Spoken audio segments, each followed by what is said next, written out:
1947 through 1954 Chevy Truck V8 conversion. So I was searching the internet and I couldn't find anything on how to put a small block Chevy with a turbo 350 in a 1952 Chevy pickup. So I thought I'd make a little video, show you what I did. So I bought this kit, crossmember kit for the tranny and motor from eBay, and it came with absolutely no instructions how to put it in, so we'll try, see how it goes.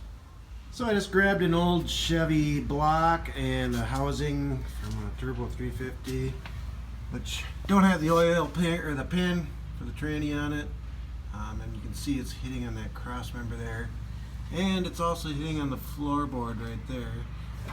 I think I want to get the motor a little bit farther back, so first off I'm going to try cutting that crossmember out and maybe have to do the floor. We'll see.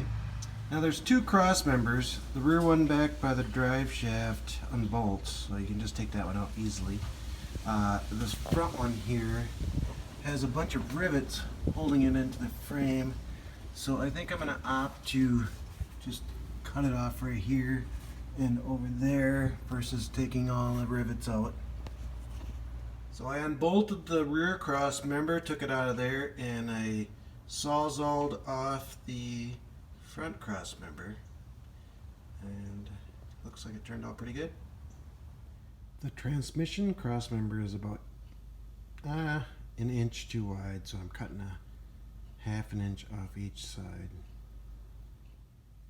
I got the transmission cross member in position, clamped in with some C-clamps. I used the bolt hole from the old cross member for one of the holes. The transmission's hitting on the floorboard. There's an issue with the transmission not being level, so I gotta cut the floorboard out, get the transmission level, which will give me enough rake on the engine. Here's where the transmission is hitting on the floorboard. I'll have to trim that out to get the engine raised up enough. So what I did is I took a 5-gallon bucket top, I centered it in the bump in the firewall, and I just tipped it up and drew a line around it to get my mark where I'm going to cut.